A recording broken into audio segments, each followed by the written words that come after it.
Everybody wants something from him. The professional who wants targets. If you saw ninjas, you're seeing ghosts. An heiress who wants revenge. I want to know who they are. The man he once called brother is now his deadly enemy.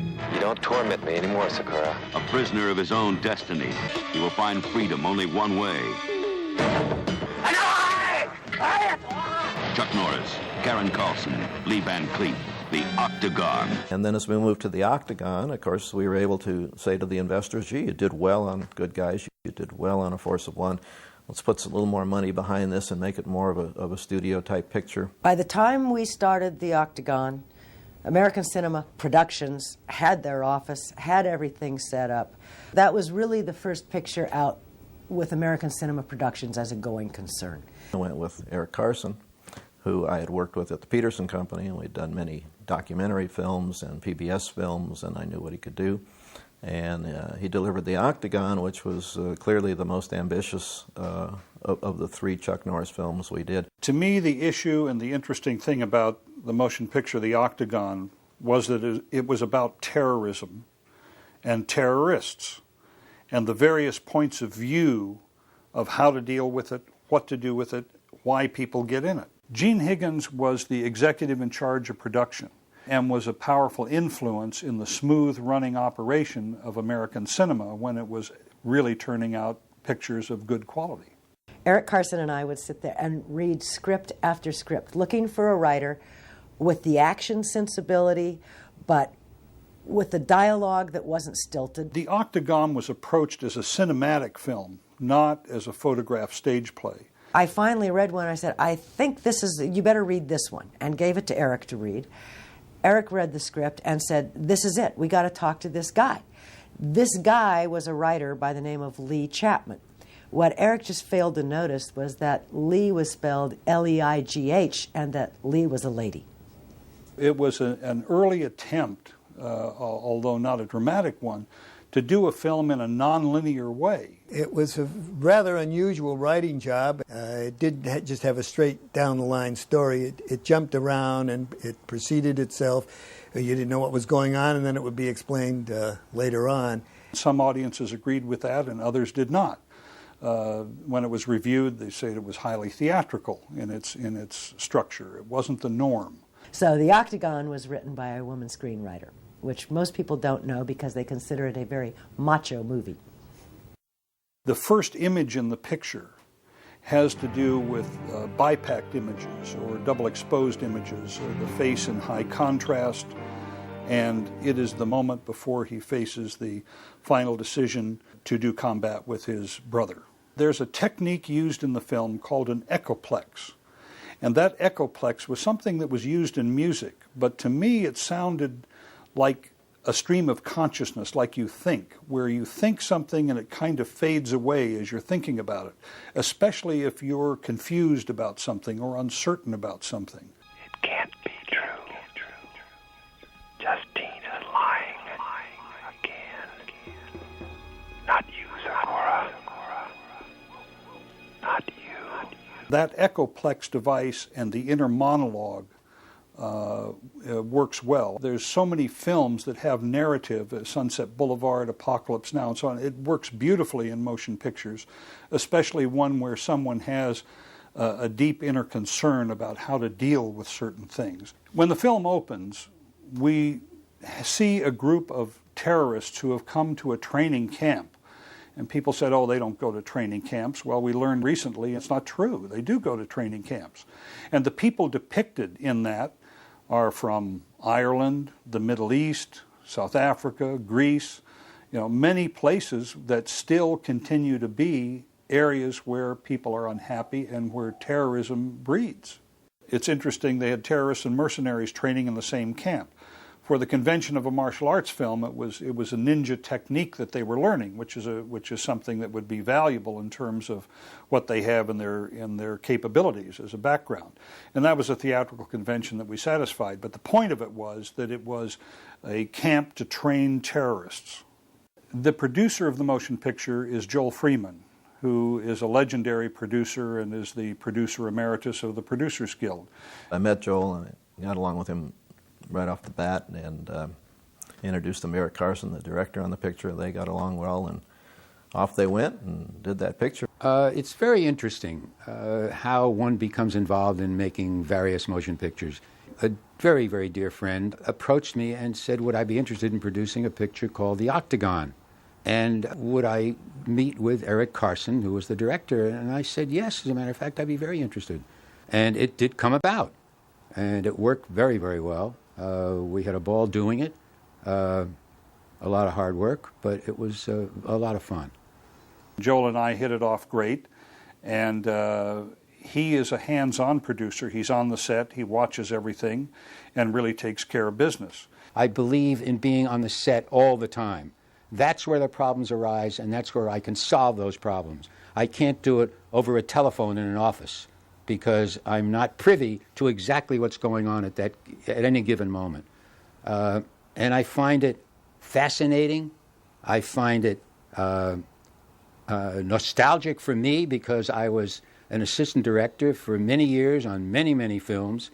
And that, to me, is where the pictures are made. Not on a phone and not in an office and not in New York with the people who own the studio. They are made on the set.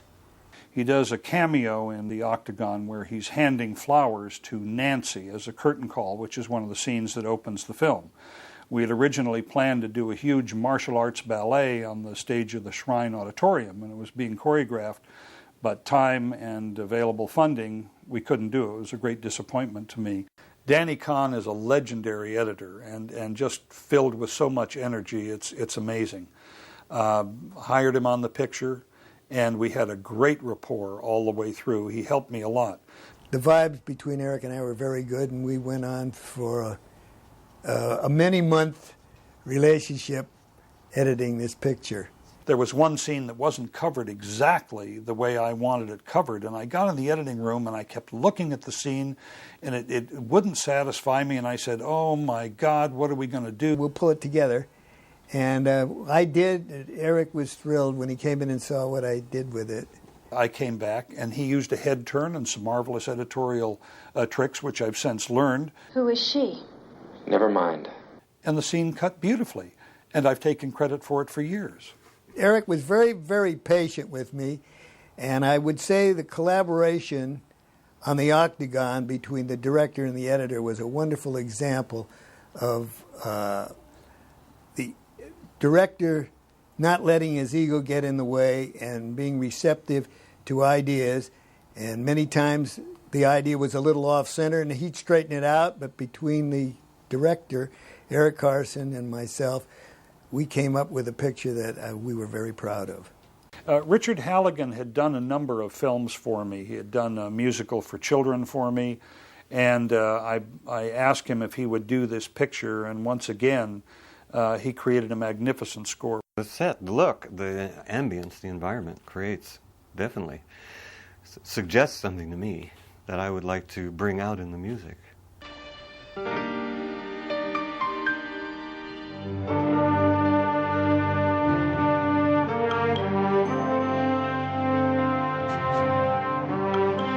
It's fun to try to, relate the music to the specifics that were already created that someone has thought of, He had instruments that people don't use. The beam was one of the instruments he used. By striking this huge steel beam and sliding things on it, you just create sounds and emotion.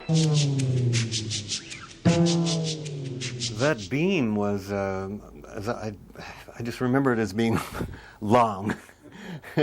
And a beam with just a peculiar sound, that unique sound, really. I hadn't, unidentifiable as an instrument, just had a quality. And then mixing that with acoustic instruments, strings, overlaying several times, created a sound that was peculiar and unique that I don't think anyone could identify exactly how that was made, that sound,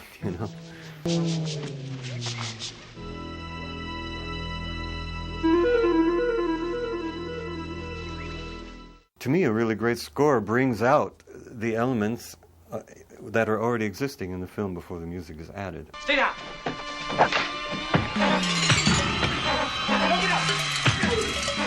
out the feeling of the ambience, the structure, the dynamic tension, the personalities of the people involved, the intent behind it.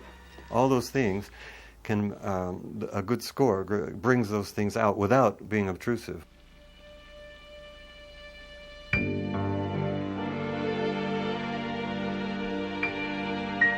That has an effect on the observer and the listener that's almost subconscious, unconscious. Michelle Hugo was the cinematographer on the picture. And it's tough working for me as a cinematographer because I'm also a cinematographer. I'm just glad that Michelle Hugo was a much better cinematographer than I was. The set for The Octagon, which is the only arena film that Chuck made, was built north of Los Angeles by James Shoppy. He was later nominated for an Academy Award for one of the Star Wars motion pictures. The plan for The Octagon was to give it some kind of almost surreal kind of environments, because there was a certain amount of surrealness about it. We started looking for areas around the Los Angeles area that could be construed and be shaped into this kind of feeling. But we also had a bunch of other kinds of challenges, which was to have other locations nearby that can also work for getting to the place, and other scenes that were also involved in the script. I get kind of an idea in my head about what certain things maybe look like and things by the way that they're described by the writer, or by the way an actor reacts to a certain situation and things like that. And then I try to also, after I've read the script, try to let my mind go and see if there was some other avenue or some other kind of location or feeling or environment that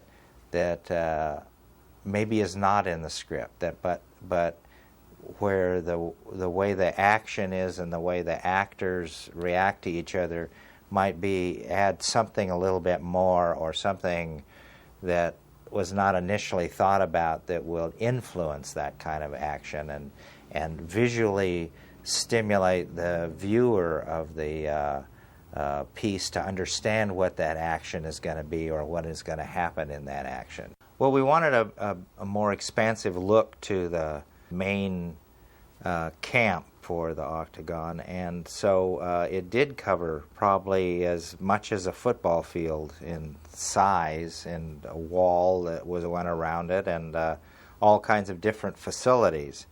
And we decided that we wanted to try to have a kind of a Japanese feel to the camp, because the main character was a kind of a ninja breakaway type person, and so we've tried to incorporate some of the architecture. And then we had quite a few specifics that we needed. They did have certain scenes and stunts that took place there. They had trap doors, a lot of different kinds of things. So they were actual buildings that were built on the location that both worked for the stunts and then were rigged with special effects and all kinds of things, for sure. And it did prove very economical for us to have those interiors and exteriors there, because we were there for so much of the movie. And I think that Biltmore, it provides a lot of different looks, and it's got architecture on it, so there's things you can hang on and you can see, and there's not everything is flat. There's shadows and lights and shadows, and I think the light and shadow thing is very much a part of what the Octagon is. But they worked out very well, and the crew did a really nice job. This was a first picture for Barbara Bergdorf, who was the costume designer on the picture. But she was a marvelous stylist in terms of design and color and so on. And she did a terrific job on the picture. I give her a lot of credit. I mean, she did endless sketches and endless work and designed the Keo the Killer's outfit. It was great. I guided her only in the sense that I said it had to have certain feeling about it. And that was certainly Oriental, but also medieval. Chuck Norris's character in this motion picture is the reluctant American. He is coerced and pulled into this activity, but once he makes the commitment, then there's no stopping him. And I think that's what audiences respond to, because they sense that about their own character. It is the American character. Caro Jones called me and said, Lee Van Cleef has come back to the United States. And I've talked to him about playing McCarn, and Caro Jones, a wonderful casting director. And they said that, well, you know, he'd gone to Europe, he was tired of doing films in America. I sure feel better after killing that son of a bitch. I had one conversation with him and cast him immediately. I mean, he's an iconic figure in cinema history. And he was absolutely professional and right down to the moment, everything just perfect. He's a wonderful actor and did an excellent job. I told you to wait until they hit the ground. I get some of the boys and clean this place up. He has the presence and the gravity to play a character like McCarn, who is a hard-nosed mercenary. And one of the great lines in it, which I will paraphrase, I can't remember, it's a difficult line to twist, but he says, you know, it's people like you. It's people like you who are paving the way for others to have to kill to live. The McCarn character represents the right-wing, hard-nosed, I know how to deal with terrorism, and let's go kill them. Add a couple of knife wounds, some booze, and dump them in that Fleabag hotel over on Canal Street. So that's his point of view. That's the composite character that he is. The character of Justine is played by Karen Carlson. And Justine represents sophistication, money, media, power. And that character tries everything that she can to coerce our hero into doing something because he can't be hired. Well, originally I'd planned to hire you, and McCarn assured me that that was impossible. She fails at coercing him into doing those things. Ultimately, she is killed in the picture by the mercenaries because she has changed power with money. AJ is the real American emotional reaction to certain things. He's a hothead. Don't. Why not? You know, it feels good having a cause. Oh, how well I know that. It makes you feel terribly important. He wants to do the right thing, but he doesn't think it through necessarily, and he wants to go charging off and combat terrorism in this case, or combat whatever the evil is. Damn it! This is my fight! I chose it! AJ, of course, pays a terrible price for his emotional reaction to things. Kim Langford plays the character of Nancy, and Nancy is the enabler to certain terrorists, an innocent who wanders into something that's much more profound and dangerous than they think it is. They're too young to have that evaluation. And the film opens with an assassination that her brother is involved with, and she was a courier for this group. She carried money and so on, and she pays the price. Carol Bagdasarian plays the role of Aura, kind of a smoldering, sultry beauty that she has, and a very strong physical presence. She is seen in the motion picture as one of the people who is trained as a terrorist and wants to get into that on an idealistic basis. She says, nothing affected my parents. I wanted to make a difference. I wanted to contribute, and so she started down that road. However, she wakes up before it's too late. Doggo just ordered me to take a job in Egypt. Do you know what's in Egypt? A mouthful of dollars for him and the privilege of getting killed for me. And realizes what the terrorists and the mercenaries are really involved in and switches sides.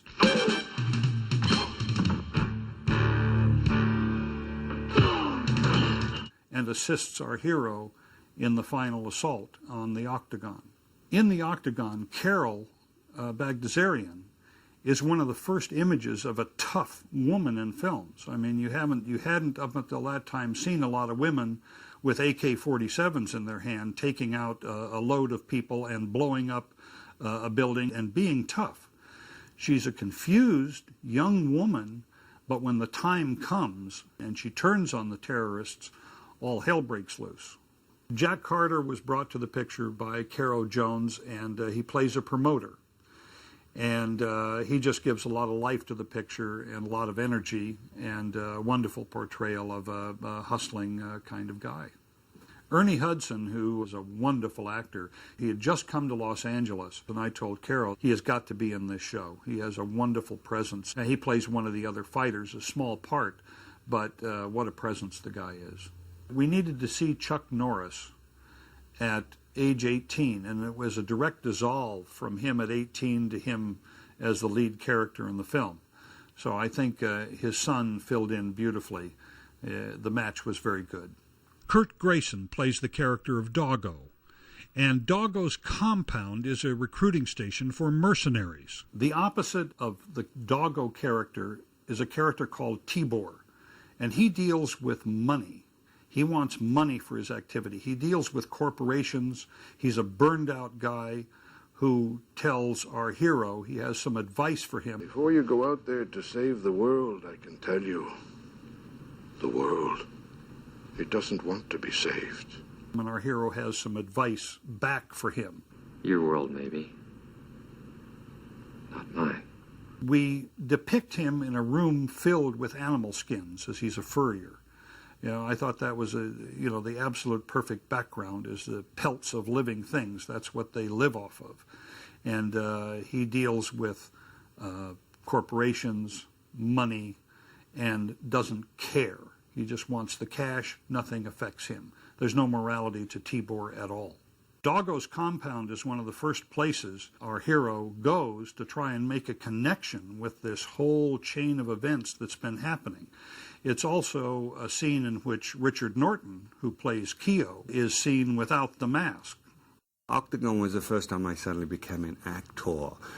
You know, now I'm one of these people like anybody else who watches movies, you think, oh, man, I could do that. You know, and as we know, if actors are good, that's the effect they have on an audience. They make it look so easy and non-contrived and you don't catch them acting. So, of course, you know, Eric in his wisdom, Eric Carson, the director, gives me my first line of sit down. So suddenly, you know, in your head, you go through sit down, it sounds, oh, man, I'm going to win an Academy Award for this, you know. The time comes to deliver it, or a day before we're rehearsing, suddenly I'm like, sit down, sit down, sit down. Come on, sit down. All right, listen up. We got employment opportunities in South Africa, Mid East, and maybe something coming up in Central America. And when your name's called, stand over there, nice and obedient. You know, there's a lot more to this than I figured, because suddenly you get all self-conscious, and when you say it out loud, and it's not really your words, it becomes a whole different ball game. And that was a very, very big lesson for me. I suddenly realized, you know what? If there's going to be any longevity in this field of entertainment as an actor, you have to put as much time into learning to be an actor as you do into being a martial artist. Richard Norton is a spectacular martial artist, and certainly with weapons, he's unmatched anywhere in the world that I know of. And he plays two characters. He plays Keo, the killer who handles the weapons, and he also plays Doggo's man who tries to get Chuck to stay and behave himself. And of course, when he starts pushing Chuck around, he pays the price. You son of a bitch, I'm gonna kick your ass! Wanna try again? You know, the other interesting thing about that scene, which you notice, is when I come up behind Chuck and I say, You go when he tells you. Know what I mean? And Chuck kicks me in the groin, I turn around, and I'm like, shit, oh, shit. Well, you know where that came from? John Belushi. I was working with John Belushi at the time on the Blues Brothers movie. I was doing bodyguard work for John, had been for a little while, and I was working in the movie, and I told him about this little fight coming up, and John said, wow, he said, this is what you should do, you know, like right off the top of his head, and he virtually choreographed that little bit. So when you get kicked in the groin, hold it and just, oh, shit. Oh, shit, shit. And was very funny and an obvious John Belushi touch. So how's that, eh? To have an acting coach like Belushi at the time for a little role like that. You know, one of the things I do remember is the impact of costume. For a lot of that movie, nobody knew who was playing Keo, including those working on the film, except, you know, of course, our immediate little stunt group. And after a few of the fights and everything, I remember planning a back kick on one of the guys in this scene in the kind of the bunk room. And man, I really planted him. He had a foot mark like this on his chest, So with that, and of course the fact that Kyo never spoke because he's supposed to be Asian, what we did is a lot of, in my original style of karate called Goju, we had kata called Sanchin, or forms called Sanchin and Tencha, which involved, diaphragm breathing. It's very like breathing like this. Well, of course, that became Kyo's calling card. In fact, the only words he ever spoke, So as a result, there was a certain mystery around Kyo, and I noticed when I'd go and get changed and come out and start walking, people would part like the parting of the seas and everything like that, which I thought was very, very funny. One of the interesting things about Richard Norton is that there was no trickery in what these guys did. No undercranked camera, no slow motion, nothing. It was exactly as it would be done. And we were trying to build up the character of Kyo the Killer. There's a little fight that breaks out at the cook shack between a couple of the characters. And Kyo the Killer steps in. The man points a sword at him, which he catches. And in 6 frames, he disarms and turns the sword on him. That's a quarter of a second. It happened so fast, I actually counted the frames that it took because I didn't believe that it could be done that fast. It looked like a trick shot. It wasn't a trick shot. He did it. It's funny, I had a lot of people call me and say they had got Octagon and they were freeze framing it and trying to go frame by frame to work out how we did that. And of course, I never told them. The character of Hatband is played by Aaron Norris, who is also the stunt coordinator on the picture. And actually played several of the ninja bad guys that were taken out by Chuck. They put together a stunt company for the picture who would frankly have died for Chuck Norris if necessary. That's the kind of loyalty that they had. They tell him to jump off a cliff. The only thing they would ask is, well, when do you want to do that? The stunt company of guys, when they're not in their ninja masks, the only time you see them is when they arrive at the hotel to try and take Scott James out.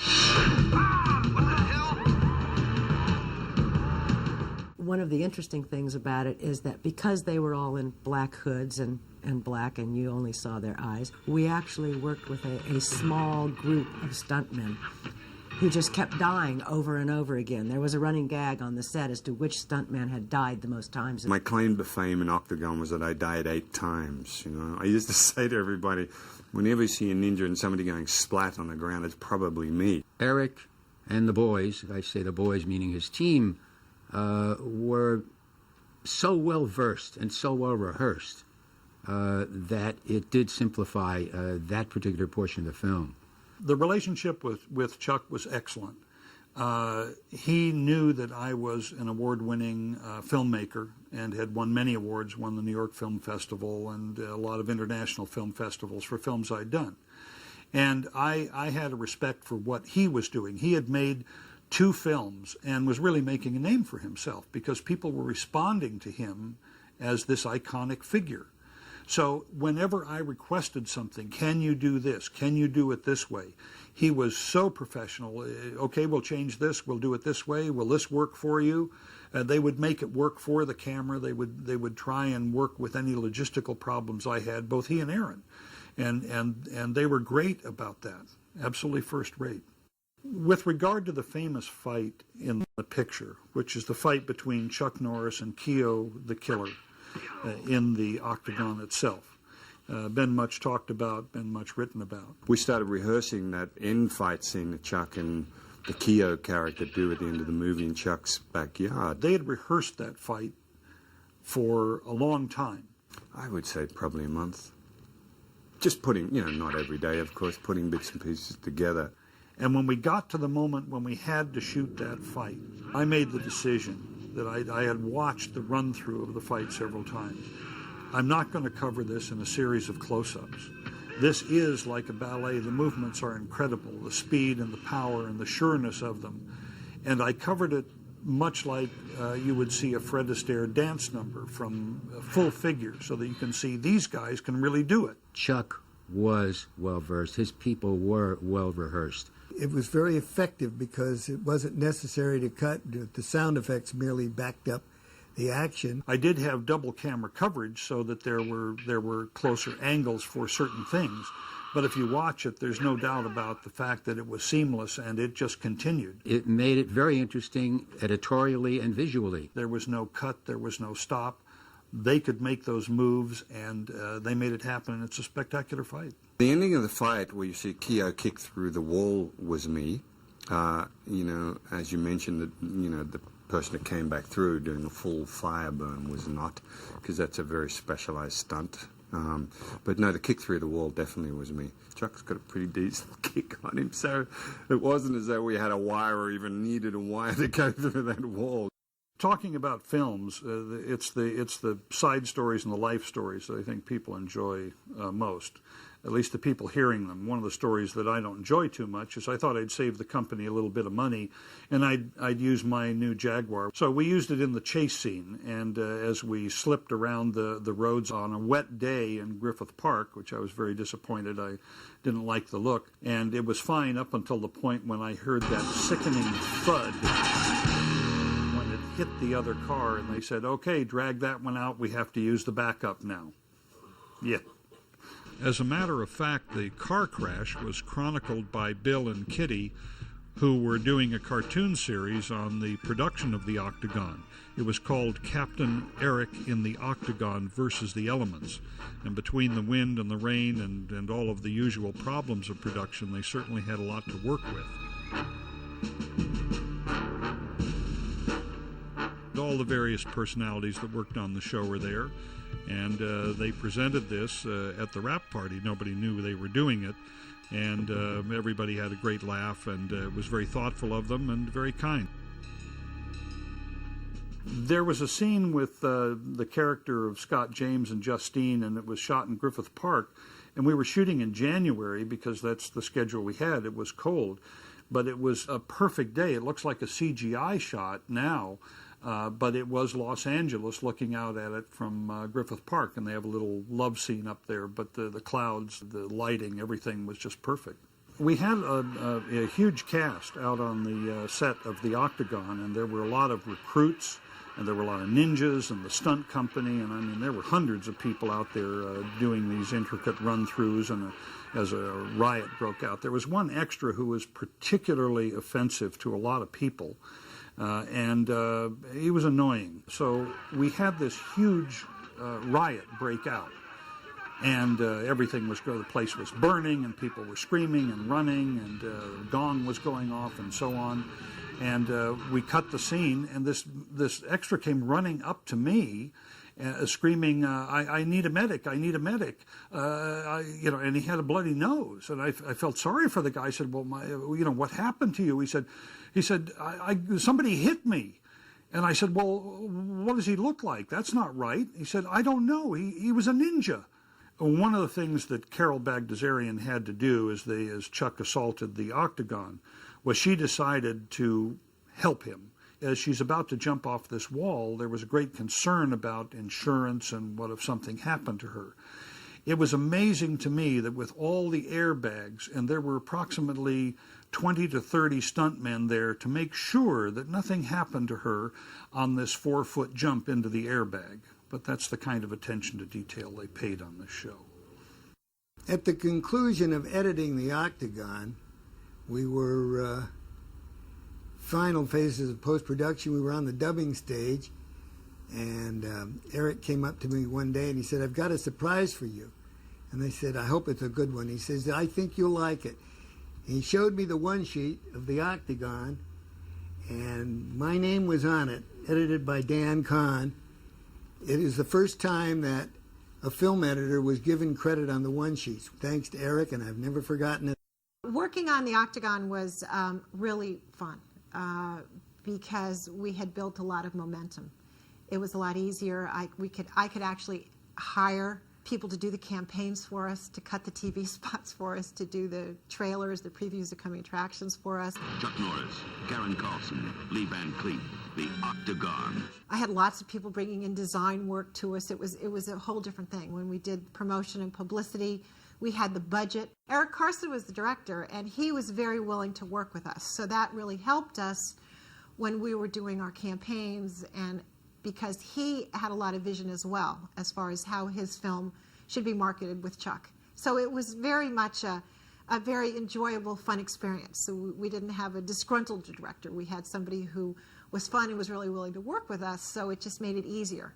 There was a lot of full contact in this picture, which hadn't been used a lot in motion pictures.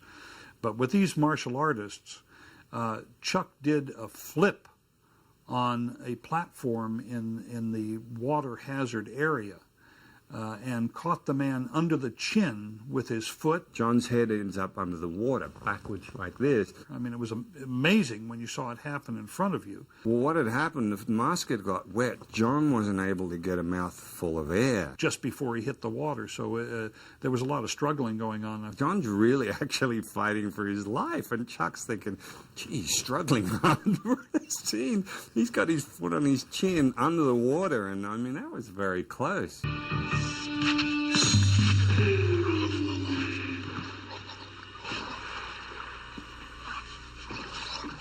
And I finally said, cut. You know, when he finally came up, John is just like gasping for air. And that shot did make it to the final picture. There was a series of boxes in another part of the octagon, which was like an obstacle course, and the timing on the movements of these guys was just amazing. And one of the people came in, and there were so many of them coming quickly that he missed his mark, and by mark I mean the place where he was supposed to stop. And as Chuck turned and extended his foot, he nailed the guy. And smelling salts were required. There was a scene in the fight, you know, where sweep Chuck on his back and twirl him and come down and stop here, and he blocks it, you know. Anyway, at one stage, he missed the block, and I went up in the air, stopped him right here. And it was funny because, you know, he had kind of Chuck Norris schools, and I remember saying at the time, I said, how does Norton Karate School sound to you? And he said, yeah, that sounds really good. During the passage of Chuck going to the octagon, we needed some imagery of this powerful man walking. And, of course, production was then out of money. We were in editorial. So being a director of photography, I conned my brother into going out with me one day, and we went out on a hilltop in the San Fernando Valley and did all the imagery of the sunrise, the sunset, and the marching across the sun. That's Gil Carson. The Octagon had a fun ending to the production. There were a couple of television writers that came walking around the corner of one of our sets, and they were going, well, then the actor could come this way and this way.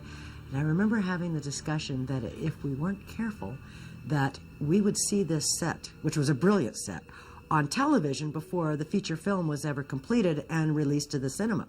The director, Eric Carson, came to me and he said, you know, it would be great to really pay this off, that Chuck Norris has really won this battle in the Octagon. And what if we just rewrote the ending to be a little larger, a little more impactful? And we just blow the whole thing up. And I said, Eric, we just don't have the money to do that. So then somehow somebody from production sent me an estimate of what it would take for all the union carpenters to dismantle board by board and take all the lumber away and clean it up. And that was more than the cost of blowing it up. So at the end of the Octagon, we literally blow up the entire set.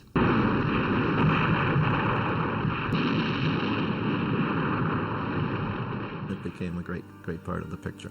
I think I was tricked into that a little bit. It wasn't me, you know, because if I'd made the deal, I would have tried to, you know, get some money out of it. It might have been Joel that came up with those two budgets, one to blow up the set and the other to tear down the set. I don't know, but it worked out great.